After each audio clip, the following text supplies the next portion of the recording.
ഉദ്ഘാടനമാണ്.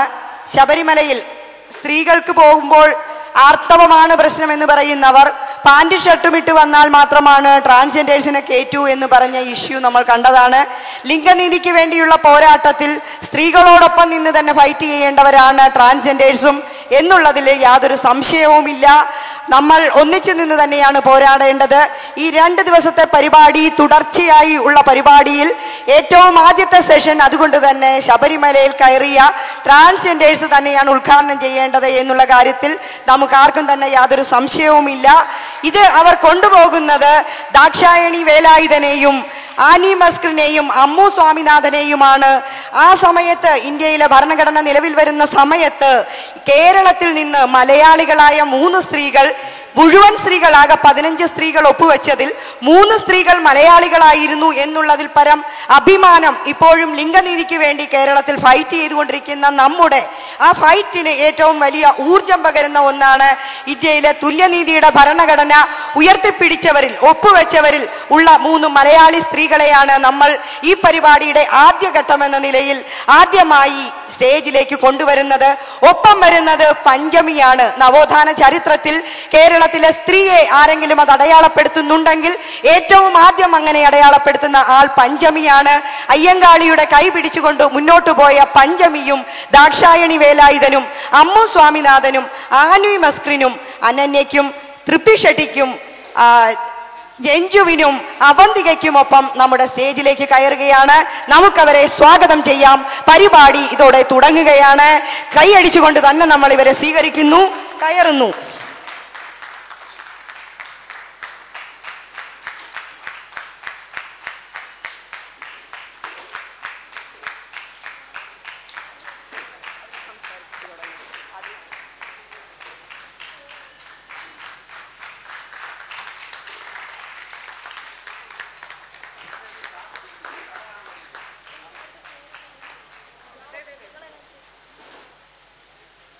നമ്മളോട് സംസാരിക്കുന്നതിന് വേണ്ടി ആദ്യമായി രഞ്ജുമോൾ മോഹൻ മാമിനെ ക്ഷണിച്ചുകൊള്ളുന്നു. ആർപ്പോ ആർത്തവം. എല്ലാവർക്കും നമസ്കാരം.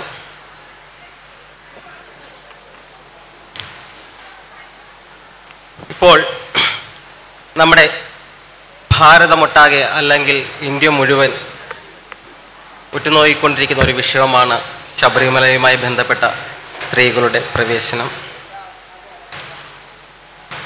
ആചാര ലംഘനമാണ് ഋതുമതികളായിട്ടുള്ള സ്ത്രീകൾ ശബരിമലയിൽ പ്രവേശിച്ചാൽ എന്ന് പറയുമ്പോൾ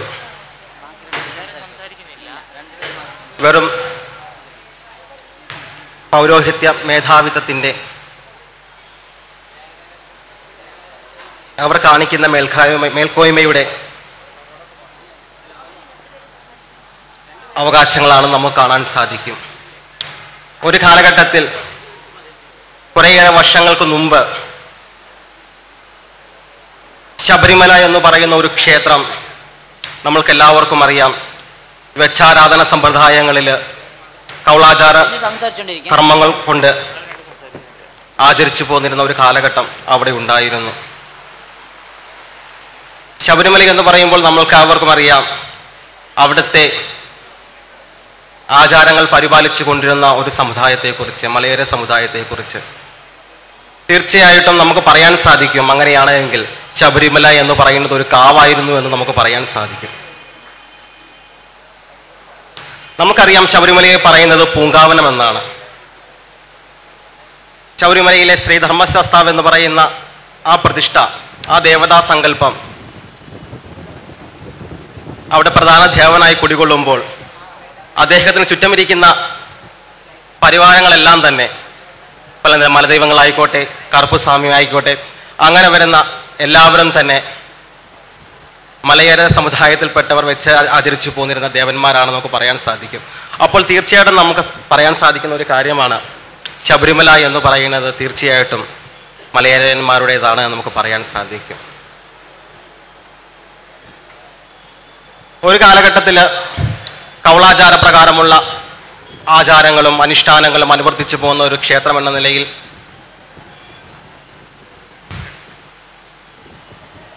ഈ സ്ത്രീ വിഷയം പറയുമ്പോൾ നമുക്ക് പറയാൻ സാധിക്കും ചീരപ്പൻചിറയിലെ പൂങ്കുടിയെക്കുറിച്ച്. ചീരപ്പൻചിറയിലെ മൂത്താശാരിയുടെ മകളായിരുന്ന ലളിത എന്ന് പറയുന്ന ആ പെൺകുട്ടി അയ്യപ്പന് സമീപത്തായി മാളികപ്പുറത്തമ്മയായി ഇരിക്കുമ്പോൾ അവിടെ സ്ത്രീ പ്രവേശനം അയ്യപ്പനുള്ള കാലം മുതൽ അവിടെ ഉണ്ട്. ഒരു സ്ത്രീയാണ് അവിടെ ഇരിക്കുന്നത്. ഒരു സ്ഥാനം കൊടുത്തിട്ടുണ്ട് എങ്കിൽ ഒരു പെൺകുട്ടിക്കാണ്. നമ്മൾ പുരാണങ്ങൾ എടുത്തു നോക്കുമ്പോൾ നമ്മൾ എന്താണ് കാണുന്നത്? മഹിഷിയാണ് മാളികപ്പുറത്തമ്മയായി മാറിയെന്ന് പറയുമ്പോൾ അതിൻ്റെ ചരിത്രാതീത വശങ്ങൾ അന്വേഷിച്ചുകൊണ്ട് നമ്മളൊരു യാത്ര നടത്തുമ്പോൾ നമുക്ക് പറയാൻ സാധിക്കും, ലളിത ചീരപ്പൻചിറയിലെ മൂത്താശാന്റെ മകളായ ലളിത പൂങ്കുടി എന്ന പെൺകുട്ടിയാണ് ശബരിമലയിൽ ഇരിക്കുന്നത്. ശബരി എന്ന് പറയുമ്പോൾ നമുക്ക് പറയാം, ശബരി എന്ന സന്യാസിനി തപസ് ചെയ്ത സ്ഥലം, അതും ഒരു സ്ത്രീയുമായി ബന്ധപ്പെട്ടിരിക്കുന്നു.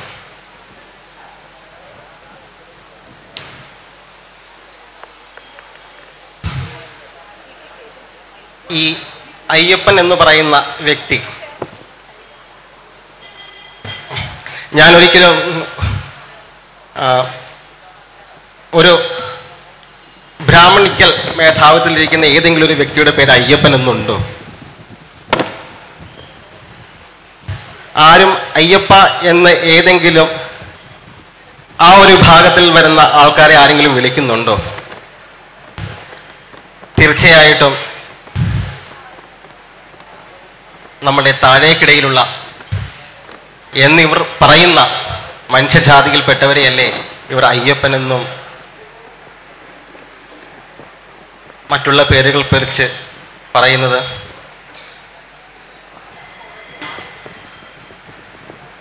നമ്മളെല്ലാവരും, എൻ്റെ കുട്ടിക്കാലവും നിങ്ങളുടെ കുട്ടിക്കാലവും അല്ലെങ്കിൽ നമ്മൾ നിരന്തരം ക്ഷേത്രങ്ങളിൽ കേട്ടുവരുന്ന ഒരു കീർത്തനമുണ്ട്, ഹരിനാമ കീർത്തനം. ആ ഹരിനാമ കീർത്തനത്തിൽ പറയുന്നുണ്ട്, ഋതുവായ പെണ്ണിനും യാചകനും ഇരപ്പവനും അഗ്നിഹോത്ര കർമ്മങ്ങൾ ചെയ്യുന്നവനും എല്ലാവർക്കും ഒരുപോലെ ഭഗവാനെ ഭജിക്കുവാനുള്ള അവകാശമുണ്ട് എന്ന്. അങ്ങോട്ട് നോക്കുമ്പോൾ ആർത്തവം എന്ന് പറയുന്നത് ഒരിക്കലും ഒരു അശുദ്ധിയല്ല എന്ന് നമുക്ക് പറയാൻ സാധിക്കും. ഒരു മനുഷ്യജാതി ഉണ്ടാകണമെങ്കിൽ, ഒരു സ്ത്രീ പൂർണ്ണയാകണമെങ്കിൽ അവൾക്ക് ആർത്തവം ഉണ്ടാകണം. അപ്പോൾ തീർച്ചയായിട്ടും ആർത്തവം എന്ന് പറയുന്നത് ദൈവം അവർക്ക് കൊടുത്തിരിക്കുന്ന ഒരു വരദാനമാണ്. പുതിയൊരു തലമുറയ്ക്ക് ജന്മം കൊടുക്കുവാനായി ഒരു സ്ത്രീ ഒരുങ്ങുന്നതിൻ്റെ ലക്ഷണമല്ലേ ആർത്തവം. അതുകൊണ്ട് ഒരിക്കലും ആർത്തവം ഒരിക്കലും നമുക്ക് അശുദ്ധിയാണെന്ന് പറയാൻ സാധിക്കില്ല. അതിൻ്റെ പേരിലാണ് ശബരിമല സ്ത്രീ പ്രവേശനവുമായിട്ട് സ്ത്രീകളെ അകറ്റി നിർത്തുന്നതെങ്കിൽ തീർച്ചയായിട്ടും ആചാരം ഇവിടെ ലംഘിക്കുന്നവർ, ഇതിനു വേണ്ടി ഘോരം പ്രസംഗിക്കുന്നവരല്ലേ, സ്ത്രീകളെ കയറ്റാൻ പാടില്ല എന്ന് പറയുന്നവരല്ലേ ഈ ആചാര ലംഘനം നടത്തുന്നത്. ശബരിമല ക്ഷേത്രത്തിൽ നമുക്കെല്ലാവർക്കും അറിയാം, ഒരു കാലഘട്ടത്തിൽ ഉത്സവം ഉണ്ടായിരുന്നില്ല. അവിടെ ബലിദാന കർമ്മങ്ങൾ നടന്നിരുന്നു.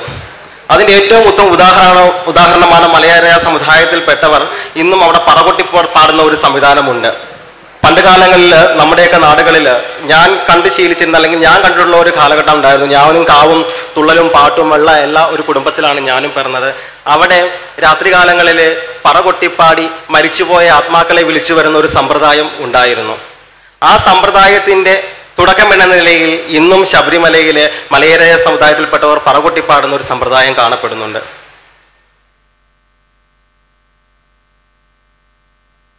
സ്ത്രീകൾ ശബരിമലയിൽ പ്രവേശിക്കുമ്പോൾ ആചാര ലംഘനം നടത്തപ്പെടുന്നു എന്ന് പറയപ്പെടുമ്പോൾ നമ്മൾ മനസ്സിലാക്കേണ്ടതുണ്ട്, ഇവിടെ ആചാരം ലംഘിച്ചത് ആരാണ്? ശബരിമല കാവില് ആചരിച്ചു കൊണ്ടിരുന്ന ആചാരങ്ങളെല്ലാം ഇല്ലാതാക്കിയതാരാണ്? 41 ദിവസം വ്രതമെടുത്ത് ചെരുപ്പിടാതെ താടിയും മീശയും വളർത്തി ശബരിമലയിൽ പോകണമെന്ന് പറയുമ്പോൾ ഇന്ന് അതെല്ലാം നമുക്ക് കാണാൻ സാധിക്കുന്നുണ്ടോ? അവിടെ ആചാര ലംഘനം നടന്നിട്ടില്ലേ? ബലിദാന കർമ്മതകളും ഗുരുതിയും മറ്റുള്ള കാര്യങ്ങളും നടന്നിരുന്ന ആ ശബരിമലയിൽ ഇപ്പോൾ അതൊക്കെ നടക്കുന്നുണ്ടോ? അവിടെ ആചാരങ്ങൾ ലംഘിക്കപ്പെട്ടില്ലേ? ഇങ്ങനെ എണ്ണി എണ്ണി പറയാൻ പറ്റുന്ന പല കാരണങ്ങളും.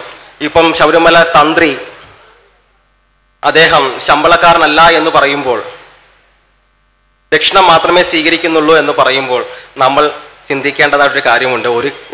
ഒരു തിരുവിതാംകൂർ ദേവസ്വം ബോർഡിൻ്റെ അല്ലെങ്കിൽ മറ്റു ദേവസ്വം ബോർഡുകൾ അല്ലെങ്കിൽ മറ്റു ക്ഷേത്രങ്ങളിൽ, ആ ക്ഷേത്രങ്ങളിലെല്ലാം അവർക്ക് ഒരുതരം പടിത്തരമുണ്ട്. ആ പടിത്തരം അനുസരിച്ചാണ് 5 പൂജ, 3 പൂജ, 1 പൂജ നേരം, അങ്ങനെ ആ പൂജയ്ക്ക് ഓരോ നിശ്ചിത തുക ഇത് മാറ്റി വെച്ചിട്ടുണ്ട്. ദേവസ്വം ബോർഡിൻ്റെ ആണെങ്കിൽ ഇപ്പം 5 നേരം പൂജയുള്ള ക്ഷേത്രങ്ങളാണെങ്കിൽ 5 നേരത്തെ പൂജയ്ക്ക്, അല്ലെങ്കിൽ ഉത്സവ കാലഘട്ടങ്ങളിൽ, അല്ലെങ്കിൽ ആട്ടവിശേഷ സമയങ്ങളിലെല്ലാം ആ ക്ഷേത്രങ്ങൾ തന്ത്രി വരുമ്പോൾ തന്ത്രിക്ക് ഒരു നിശ്ചിത തുക എഴുതി വെച്ചിട്ടുണ്ട്.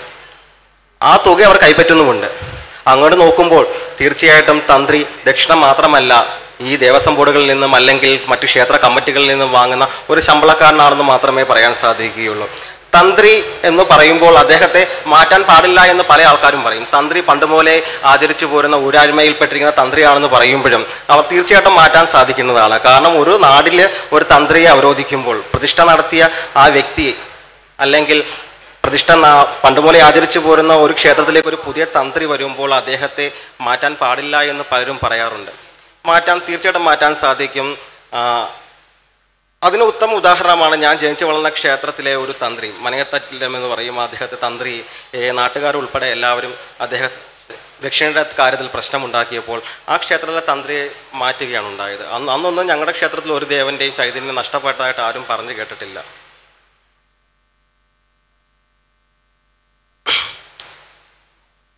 പിന്നെ ഇവിടെ സ്ത്രീകൾക്ക് ആർത്തവം പ്രശ്നമാകും എന്ന് പറയുമ്പോൾ ഞങ്ങൾക്ക് വസ്ത്രമായിരുന്നു അവിടെ പ്രശ്നം.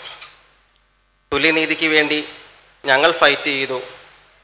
അതുപോലെ സ്ത്രീകളും ഫൈറ്റ് ചെയ്യപ്പെടുകയാണ്.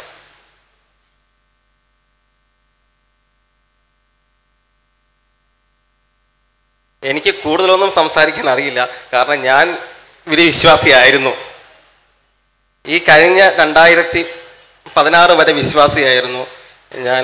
ക്ഷേത്രവും കാവുമുള്ളൊരു കുടുംബത്തിൽ പിറന്ന വ്യക്തിയായിരുന്നു. തുള്ളലും പാട്ടുമൊക്കെ ആയിട്ട് ജീവിച്ചിരുന്നൊരു വ്യക്തിയാണ്. അത് നേരിട്ട് കണ്ട ഒരു വ്യക്തിയാണ് ഒരു എൻജിമാർ എന്ന് പറയുന്ന വ്യക്തി. എൻ്റെ കുടുംബക്ഷേത്രത്തിൽ വന്ന് കണ്ടതാണ്. ആ വിശ്വാസങ്ങളെല്ലാം ഞാൻ മാറ്റി വച്ചിരിക്കുകയാണ്. കാരണം എൻ്റെ പല കാര്യങ്ങളിലും ഈ ദേവതകളെ പ്രാർത്ഥിച്ചിട്ട് കാര്യമില്ല എന്ന് എനിക്ക് മനസ്സിലായി. കാരണം പല കാര്യങ്ങളും ഞാൻ ജീവിച്ചു പോകുന്ന സാഹചര്യങ്ങളെല്ലാം തന്നെ ഈ ദേവതകളെല്ലാം മനുഷ്യരുണ്ടാക്കിയതാണ്. ഇന്ന് നടക്കുന്ന പല കാര്യങ്ങളും മനുഷ്യരുണ്ടാക്കിയതാണ്. ഞാൻ ഇന്ന് വരെയും ഒരു ഈശ്വരന്മാരെയും നേരിട്ട് കണ്ടിട്ടില്ല. എന്നിലൂടെ അല്ലെങ്കിൽ മറ്റുള്ളവരിലൂടെ ഇപ്പം സത്യമായി തന്നെ പറയണമല്ലോ, നമ്മൾ ആചരിച്ചു പോരുന്ന ഒരു ക്ഷേത്രത്തിൽ തുള്ളലും പാട്ടും ഒക്കെ നടത്തുമ്പോൾ എല്ലാം തട്ടിപ്പാണ്. എനിക്ക് പറയാൻ സാധിക്കും, തട്ടിപ്പാണ്. നാഗരാജാവ് അനുഗ്രഹിച്ചു, ഗന്ധർവൻ അനുഗ്രഹിച്ചു, യക്ഷി അനുഗ്രഹിച്ചു എന്നൊക്കെ പറയുന്നത് വെറും തട്ടിപ്പാണ്. കാരണം ഞാൻ ചെയ്തുകൊണ്ടിരുന്നൊരു വ്യക്തിയാണ്. കഴിഞ്ഞ വർഷം വരെ ഞാൻ ചെയ്തുകൊണ്ടിരുന്നൊരു വ്യക്തിയാണ്. ഗന്ധർവൻ അനുഗ്രഹിച്ചുകൊണ്ടിരുന്ന വ്യക്തിയാണ്. വൈക്കം മഹാദേവ ക്ഷേത്രത്തോട് ചേർന്ന് ചരിത്രപ്രസിദ്ധമായ കാലാക്കൽ വെള്ളിച്ചൻ എന്ന് പറയുന്ന ആ ക്ഷേത്രത്തിലെ സർപ്പക്കളത്തിലും ഗന്ധർവൻ കളത്തിലും തുള്ളി അനുഗ്രഹിച്ചു വന്ന ഒരു വ്യക്തിയായിരുന്നു ഞാൻ. അത്രയും നാളും ഭക്തരെ പറ്റിക്കുകയായിരുന്നു. ഞാൻ പറ്റിക്കുകയായിരുന്നു. നമുക്കതൊരു വെളിപ്പെടുത്താൻ അവകാശമില്ല. കാരണം നമ്മൾ ആചരിച്ചു പോരുന്ന വിശ്വാസങ്ങളെ നമ്മൾ എന്ത് ചെയ്യണം, അത് ഊട്ടി ഉറപ്പിക്കാനാണ് നമ്മൾ ഇതൊക്കെ നടത്തുന്നത്. പക്ഷെ അതിൻ്റെ പിന്നിലൊരു സൈക്കോളജി വശവുമുണ്ട്.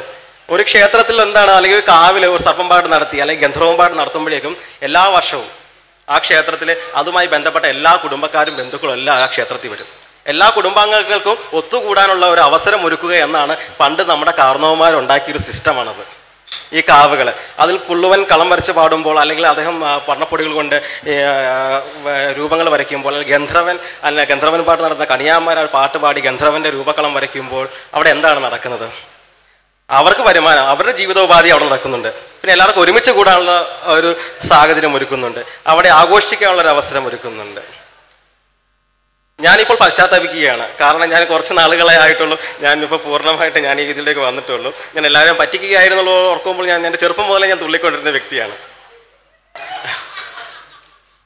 വിശ്വാസികളെ പറ്റിക്കുകയായിരുന്നു. വിശ്വാസികൾ ഒന്ന് മനസ്സിലാക്കണം, ഇതെല്ലാം വെറും മിഥ്യകളാണെന്ന് മനസ്സിലാക്കുക.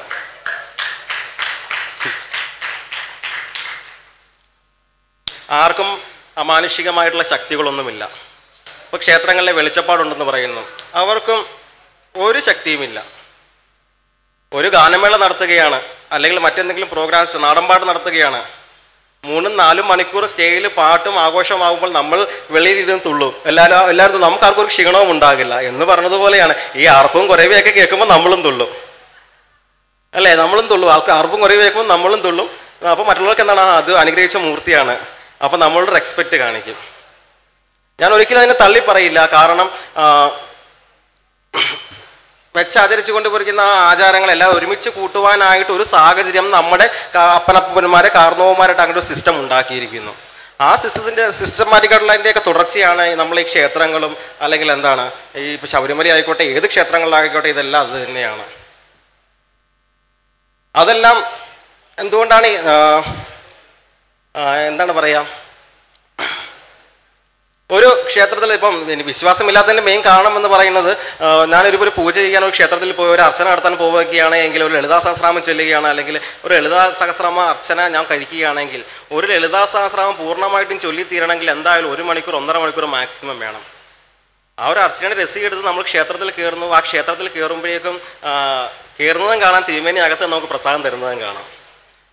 അവിടെ ലളിത എന്നുള്ള പേര് മാത്രമേ പറയുന്നുള്ളൂ എനിക്ക് തോന്നുന്നു. ലളിതാ സഹസ്രനാമം പൂർണ്ണമായിട്ട് അവർ ഉച്ചരിക്കുന്നില്ല എന്ന് തോന്നുന്നു. പിന്നെ തീർച്ചയായിട്ടും ഒരു എനർജി ഉണ്ടായിരിക്കും, എല്ലാവരും പ്രാർത്ഥിക്കുകയും ഒരു ശക്തി, നമ്മളൊരു തീർച്ചയായിട്ടും എന്തെങ്കിലും പ്രാർത്ഥിക്കുമ്പോഴേക്കും എന്തെങ്കിലും ഇപ്പോൾ ഒരു മരത്തിനെയോ കല്ലിനെയോ നമ്മൾ എന്ത് പ്രാർത്ഥിച്ചാലും ചിലപ്പോൾ ശക്തി ഉണ്ടാവും.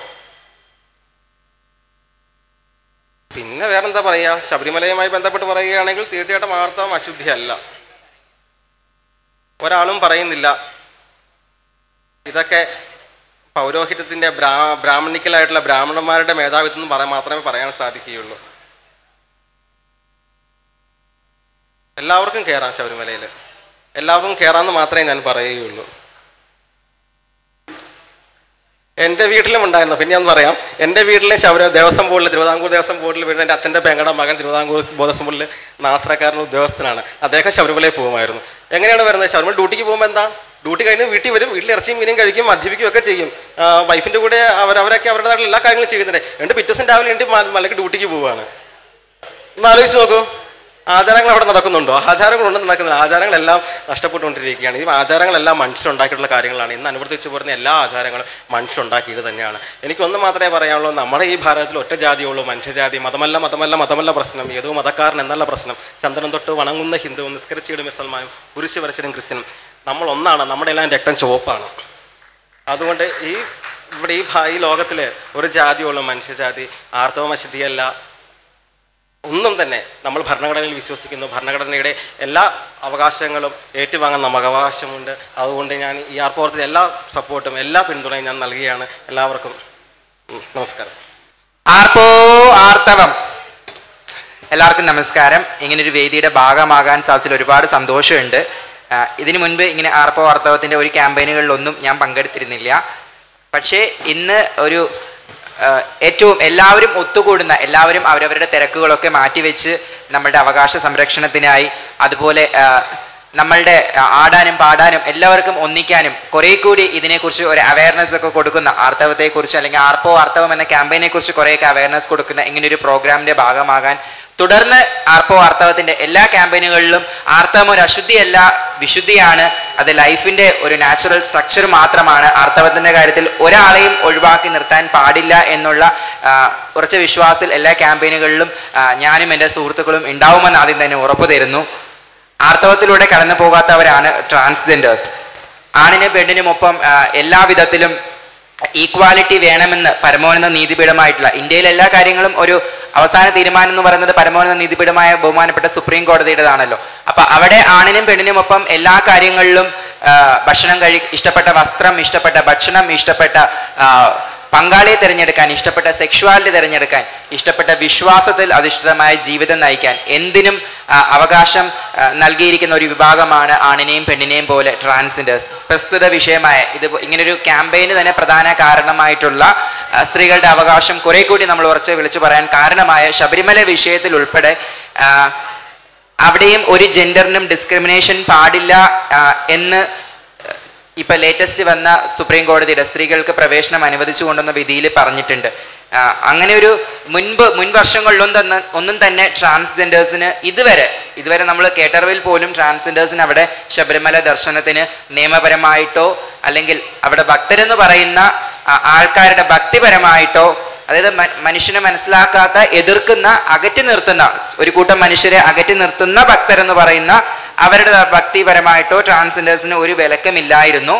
പക്ഷെ മുൻ വർഷങ്ങളിലൊക്കെ ട്രാൻസ് വുമൺ ആയിട്ടുള്ളവർ അവിടെ പോകുമ്പോൾ, അതായത് ശബരിമലയിൽ സ്ത്രീകൾക്ക് കയറാൻ പറ്റാതിരുന്ന, നിയമപരമായി തടസ്സമുണ്ടായിരുന്ന മുൻ വർഷങ്ങളിലൊക്കെ ട്രാൻസ് വിമൻ ആയിട്ടുള്ളവർ പോകുന്ന സമയത്ത് അവിടെ ഇപ്പൊ പ്രശ്നമുണ്ടാക്കുന്നത് പോലെ തന്നെ ഇവർ സ്ത്രീകളാണ് എന്ന് തെറ്റിദ്ധരിച്ച് ട്രാൻസ്ജെൻഡേഴ്സിന് കയറാൻ ഒരു ബുദ്ധിമുട്ട് വരികയും, പക്ഷെ അവിടെ പോലീസ് ഇടപെട്ടിട്ടാണ് ട്രാൻസ്ജെൻഡേഴ്സിന് ശബരിമല ദർശനം, ഇവർ സ്ത്രീകളല്ല ട്രാൻസ് വിമൻ ആണ് എന്ന് പറഞ്ഞിട്ട് ഒരു കമ്മ്യൂണിക്കേഷൻ ഗ്യാപ്പ് മാറ്റി ശബരിമല ദർശനം സാധ്യമാക്കിയിരുന്നത്.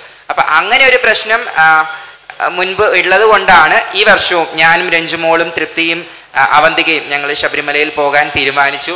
ഞങ്ങൾ 4 പേരായിരുന്നില്ല തീരുമാനിച്ചത്, അതൊരു 7 പേരായിരുന്നു ആദ്യം, പിന്നെ അത് 2 പേരും കൂടി 9 പേരായി. പക്ഷെ അവസാന നിമിഷമായപ്പോൾ ആ വിശ്വാസത്തിൽ എടുത്ത തീരുമാനത്തിൽ ഉറച്ചു നിൽക്കാൻ ഞങ്ങൾക്ക് 4 പേർക്കേ സാധിച്ചിരുന്നുള്ളൂ. ഞങ്ങൾ പോകാൻ തീരുമാനിച്ചിട്ടുണ്ടെങ്കിൽ അവിടെ പോയി ഞങ്ങളുടെ വിശ്വാസമായിക്കോട്ടെ, ഞങ്ങളുടെ അവകാശമായിക്കോട്ടെ, ശബരിമലയിൽ പോയി ദർശനം സാധ്യമാക്കി തിരിച്ച് സമാധാനത്തോടെ വീട്ടിൽ വരും എന്ന ഉറച്ച വിശ്വാസത്തിൽ എന്ന് തിരിച്ച് അങ്ങനെ ഉറച്ച് അവസാനം വരെ പോരാടിയത് ഞങ്ങൾ 4 പേരാണ് എന്നതിൽ വലിയ സന്തോഷമുണ്ട്.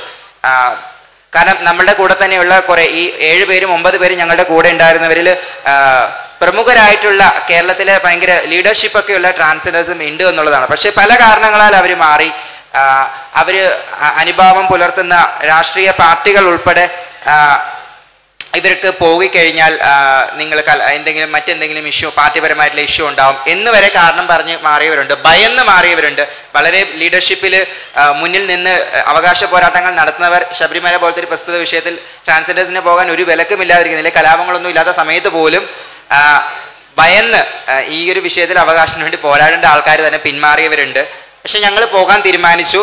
പക്ഷെ അങ്ങനെ പോലീസിന്റെ പ്രൊട്ടക്ഷൻ ആവശ്യപ്പെട്ടു. ചീഫ് മിനിസ്റ്റർ ഉൾപ്പെടെയുള്ളവർക്ക് ഞങ്ങൾ റിക്വസ്റ്റ് കൊടുത്തു.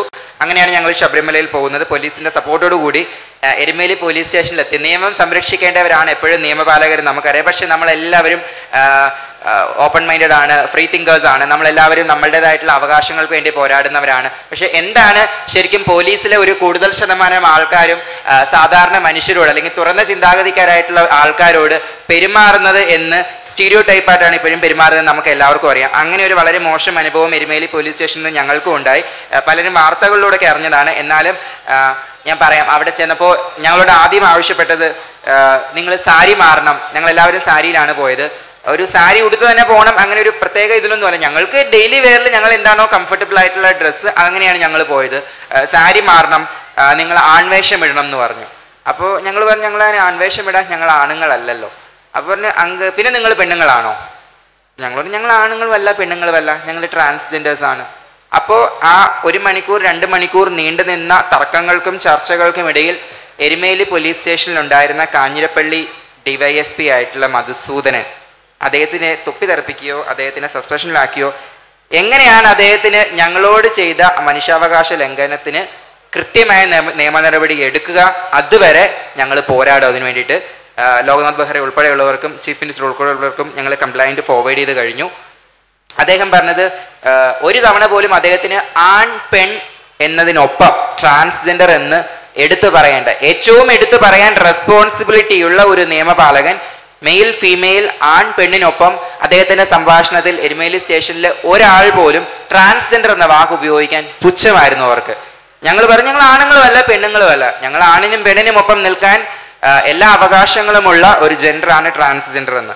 അപ്പൊ അദ്ദേഹം സഹോദര അല്ലെങ്കിൽ ആണുങ്ങളോട് ഒരു പിടികിട്ടാ പുള്ളിയായിട്ടുള്ള ആണുങ്ങളോടൊക്കെ പ്രതികളോടൊക്കെ സംസാരിക്കുന്ന ബിഹേവ് ചെയ്യുന്ന രീതിയിൽ ഞങ്ങളോട് സംസാരിച്ചു. ഞങ്ങൾ വിട്ടുകൊടുത്തില്ല. ബിക്കോസ് ഇത്ര വർഷം പോരാടിയിട്ടാണ് സ്വന്തം ഐഡന്റിറ്റിയിൽ, സ്വന്തം വ്യക്തിത്വത്തിൽ, സ്വന്തം സ്വത്വത്തിൽ, സ്വന്തം വസ്ത്ര സ്വാതന്ത്ര്യത്തിൽ, സ്വന്തം അവകാശങ്ങളിൽ ഉറച്ചു നിൽക്കുവാൻ ഞങ്ങളൊരു സ്പേസ് നേടിയെടുത്തത്. അത് വരും തലമുറയ്ക്ക് വേണ്ടി ഞങ്ങൾ സംരക്ഷിക്കേണ്ടതാണ് എന്നൊരു ഉറച്ച വിശ്വാസം ഉള്ളത് കൊണ്ട് തന്നെ ശബരിമല പോലത്തെ ഇഷ്ടപ്പെട്ട ദൈവത്തെ കാണാൻ അല്ലെങ്കിൽ അവകാശമുള്ള ഒരു സ്ഥലത്ത് പോയി പ്രാർത്ഥിച്ചു വരുവാൻ വേണ്ടി വെറും കച്ചറകളായിട്ടുള്ള ചില പോലീസുകാരുടെ മുമ്പിൽ അടിയറവ് വെക്കേണ്ടതല്ല ഞങ്ങളുടെ വ്യക്തി സ്വാതന്ത്ര്യം, ഞങ്ങളുടെ വ്യക്തിത്വം, വസ്ത്ര സ്വാതന്ത്ര്യം എന്ന് ഉറച്ച വിശ്വാസമുള്ളത് കൊണ്ട് സാധ്യമല്ല എന്ന് തന്നെ ഞങ്ങൾ ഉറച്ചു നിന്നു. പക്ഷെ അവർ ഞങ്ങളുടെ വസ്ത്രം മാറാൻ, നിങ്ങൾ ആൺവേഷം, നിങ്ങളുടെ ലുക്ക് ഒരു ആണിന്റെ ലുക്കാക്കി മാറ്റണം, അതുകൊണ്ട് നിങ്ങൾ ആൺവേഷം വേണം. അപ്പൊ അതൊന്നും ഞങ്ങൾക്കത് മനസ്സിലായില്ല. പിന്നീടാണ് ആണാക്കി മാറ്റിയിട്ട് ഇപ്പൊ ഇവൻ ഞങ്ങൾക്കൊരു ഡൗട്ട് തോന്നി. ഇപ്പൊ സ്ത്രീകൾ വന്നാൽ ഉൾപ്പെടെ സ്ത്രീകളെ അവരുടെ ഐഡന്റിറ്റിയിൽ കടത്തിക്കൊണ്ട് പോവാതെ അവർക്ക് അങ്ങനെ കൊണ്ടുപോകാൻ ധൈര്യമില്ലാത്തവരാണോ ഈ പോലീസ്? അവരെയും ഈ ആൺവേഷം ഇടിയിപ്പിച്ച് ആൾമാറാട്ടം നടത്തിയൊക്കെ കൊണ്ടുപോകുമോ എന്ന് ഞങ്ങൾക്ക് തോന്നി. അവസാനം സുഹൃത്തുക്കളെയൊക്കെ വിളിച്ച് ശീതൽ ശർമ്മക്ക് ഇടപെട്ട് മാധ്യമങ്ങളിൽ പോലീസുകാർ ട്രാൻസ് വുമൺ ആയിട്ടുള്ള 4 പേരെ ശബരിമല കാണാനെത്തിയ, ദർശനം നടത്താനെത്തിയവരെ പുരുഷവേഷം ഇടാൻ നിർബന്ധിക്കുന്നു എന്ന് വാർത്ത വന്നു. ഞങ്ങൾ ആ സമയത്ത് അപ്പോൾ ഞങ്ങൾ പറഞ്ഞ യെസ്, ഞങ്ങൾ വി ആർ റെഡി, ഞങ്ങൾ ഡ്രൈവറെ വിട്ട് ഡ്രസ്സ് വാങ്ങിപ്പിക്കാം, ആൺവേഷം ഇടാൻ ഞങ്ങൾ റെഡിയാണ് എന്ന് പറഞ്ഞു.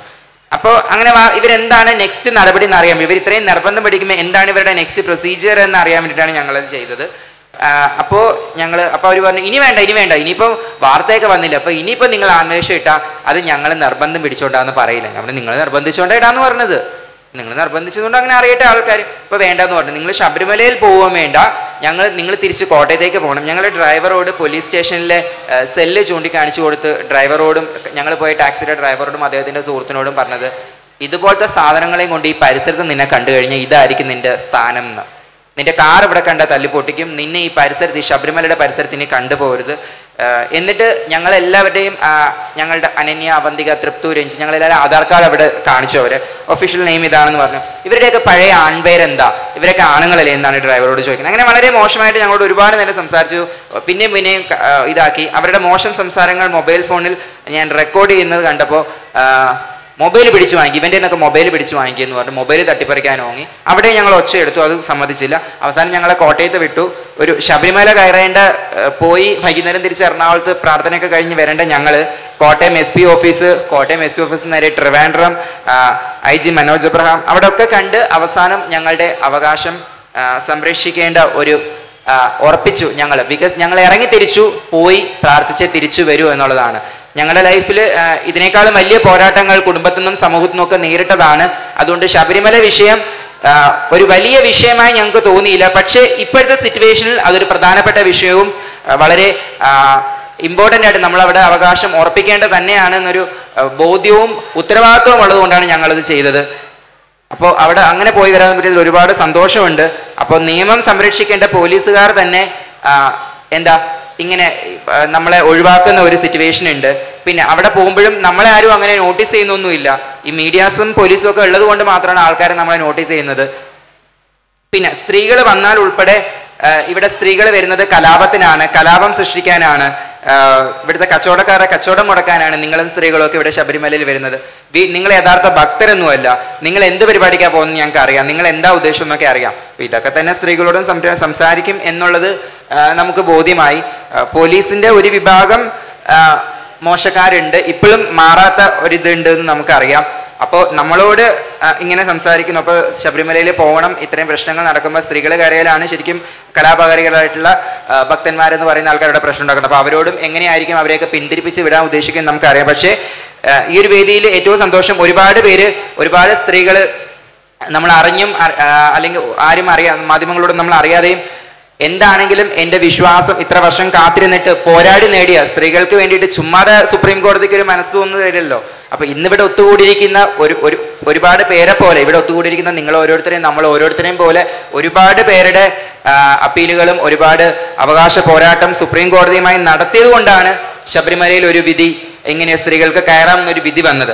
അപ്പൊ അതും വലിയൊരു കാര്യമാണ്. അപ്പൊ അത്രയും നാള് കാത്തിരുന്നിട്ടാണെങ്കിലും ആ ഒരു അവകാശം നേടിയെടുത്ത് ശബരിമലയിൽ ദർശനം നടത്തി കഴിഞ്ഞാൽ ഇനിയും ദർശനം നടത്തുവാൻ പോകുന്ന സ്ത്രീകൾക്ക് എല്ലാവർക്കും അഭിവാദ്യങ്ങൾ നേരുന്നു. ആർത്തവം ഒരു അശുദ്ധിയാണ് എന്ന് എനിക്ക് തോന്നുന്നില്ല. ആർത്തവം ഇല്ലായിരുന്നു എന്നുണ്ടെങ്കിൽ ഞാനോ നിങ്ങളോ ഒന്നും ഇവിടെ ഇരിക്കില്ലായിരുന്നു. നമുക്ക് ഇങ്ങനെ ഇതുപോലത്തെ വേദികൾ കിട്ടില്ലായിരുന്നു. ഈ ആർത്തവം ഇല്ലായിരുന്നു എന്നുണ്ടെങ്കിൽ അതൊരു അശുദ്ധിയായിരുന്നു. ആർത്തവം കൊണ്ട് മനുഷ്യരൊക്കെ ഇല്ലാണ്ടാവേണ്ടവരുണ്ടെന്നുണ്ടെങ്കിൽ ഈ കടന്ന് കുരയ്ക്കുന്ന ഭക്തന്മാരെന്ന് പറയുന്ന ആട്ടിപ്പായിക്കുന്ന അവിടെ കിടന്ന് പ്രസംഗിക്കുന്ന ശബരിമലയിൽ വരുന്നവരെ ഒഴിവാക്കുന്ന അല്ലെങ്കിൽ മനുഷ്യത്വമില്ലാതെ പെരുമാറുന്ന ഈ പറയുന്ന മനുഷ്യന്മാരോ പോലീസുകാരോ ഒന്നും ഉണ്ടാവില്ലായിരുന്നു.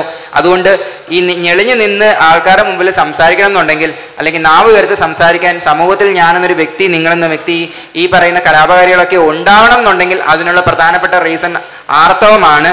അതുകൊണ്ട് ആർത്തവമുള്ള സ്ത്രീകൾക്ക്, അല്ലെങ്കിൽ ഈ ആർത്തവത്തിലൂടെ, ആർത്തവം എന്ന പ്രൊസീജിയറിലൂടെ ഈ ലോകത്ത് വന്ന ഒരുപാട് നല്ല മനുഷ്യർക്ക്, ഇവിടെ ഒത്തുകൂടിയിരിക്കുന്ന എല്ലാവർക്കും എല്ലാവിധ അഭിവാദ്യങ്ങളും നേരുന്നു, എല്ലാവിധ ആശംസകളും നേരുന്നു. ഒരുപാട് സന്തോഷം ഇങ്ങനൊരു പ്രോഗ്രാമിലേക്ക് ഞങ്ങളെ കൂടി ഉൾപ്പെടുത്തിയതിൽ, ഒരുമിച്ച് നിൽക്കാൻ ഒരു അവസരം തന്നതിൽ ഈ ഒരു പ്രോഗ്രാമിനും ഇതിൻ്റെ സംഘാടകർക്കും ഇതിൻ്റെ ഇനിയുള്ള എല്ലാ ക്യാമ്പയിനുകൾക്കും എല്ലാവിധ ആശംസകളും നേരുന്നു. നമുക്ക് എല്ലാവർക്കും ചേർന്ന് ഈ 2 ദിവസത്തെ ആഘോഷങ്ങൾക്ക് ഇതോടുകൂടി ഒരു തുടക്കം കുറിക്കാം. Thank you so much.